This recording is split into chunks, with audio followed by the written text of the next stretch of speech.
আমাদেরকে আশ্চর্য কথা শোনাইতেছেন। আল্লাহ তাআলা বলতেছেন, হে দুনিয়ার মানুষ, তোমাদের ভিতরে যেরকম আমি আল্লাহ রাব্বুল আলামিন কিছু মানুষকে আমি অন্ধ বানাইছি, কিছু মানুষকে আমি এরকম হাটকালা বানাইছি, কিছু মানুষকে আমি এরকম ল্যাংড়া বানাইছি। আমি আল্লাহ রাব্বুল আলামিন যেরকম তোমরা সৃষ্টির শ্রেষ্ঠ আশরাফুল মাখলুকাত হওয়ার পরেও কোনো না কোনো কারণে আমি আল্লাহ রাব্বুল আলামিন কিছু নিয়ামত থেকে এরকম তোমাদেরকে বঞ্চিত করছি। যা দুটা চোখ দেই নাই, এরকম কাউকে দুটা পাও দেই নাই, এরকম কাউকে দুটা হাত দেই নাই, এরকম কারোকে এরকম ভাবে আমি আল্লাহ রাব্বুল আলামিন কোনো না কোনো কারণে এরকম এমন দুর্বল বানাইছি যে সে ভিক্ষা করা ছাড়া তার উপায় নাই। ভিক্ষা করে সে জীবন চালাইতে হয়, এরকম কোনো কাম কাজ করে রিজিক উপার্জন করতে পারে না। শক্তি ক্ষমতা বল তাকে আমি আল্লাহ তাআলা দেই নাই। এরকম অনেক মাখলুকাতও আছে, যাদের কিছু মাখলুকাতের আছে এরকম চোখ নাই। যার চোখ নাই তার কি অবস্থায় দুনিয়াতে বাচ্চা থাকবে যে তাকে ভিক্ষা করে যে খাবে? এটা তো মানুষে এক ধরনের সহযোগিতা নিতে পারে। মানুষ তো ভিক্ষা করে খায় বালা, মানুষকে একজন মানুষে ধরে ধরে ভালা চোখলা মানুষে নিয়ে যায় ওই ভালো মানুষের কাছে। কিন্তু এই প্রাণীটাকে কে সহযোগিতা করবে? এরকম প্রাণীর গার্জিয়ানরাও তো সহযোগিতা করতো না যে আমি আল্লাহ তাআলা তাকে কিভাবে রিজিক খাওয়াই, কিভাবে রিজিক দিই। এই জন্য একটি ঘটনা এরকম বুজুর্গরা উল্লেখ করেন যে এক লোক ডাহাইতা ছিল, ডাহাইতের সর্দার ছিল। আর সে এরকম তাকায়া দেখতেছে যে একটি গাছের হুরলের মধ্যে এরকম একটি অন্ধ একটি পাখি বসে রয়েছে।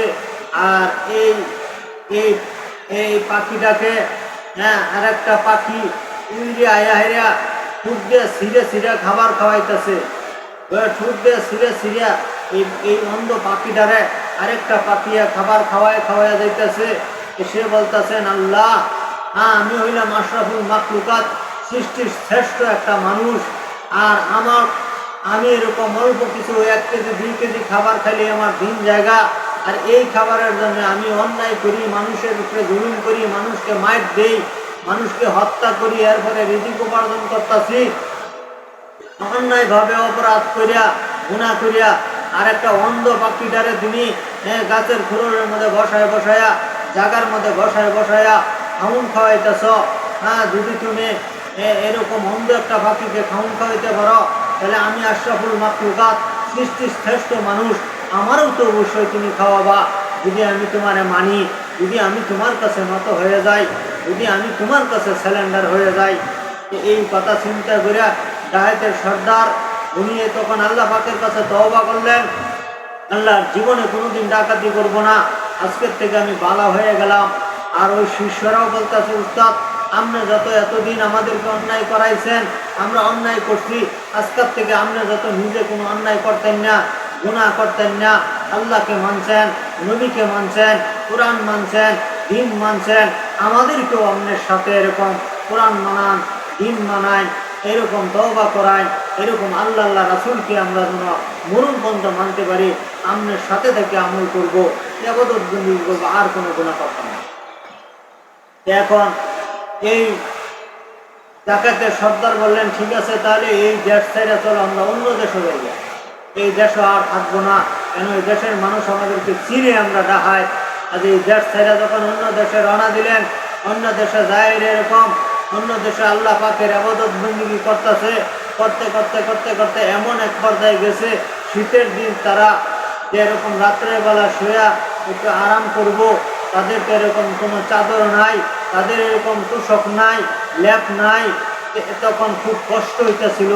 আর ডাকাতের শিষ্যরা এরকম বলতেছে, সর্দার, অন্তত একটা দিন এই এলাকার কোথাও কোনো দূরে কোথাও বাড়িতে এরকম একটু ডাহাতি করিয়া কিছু ধন সম্পদ উপার্জন করি, আমরা এরকম কাপড় চোপড় আমি যদি কিনে একটু বিশ্রাম নিয়ে একটু আরাম করি।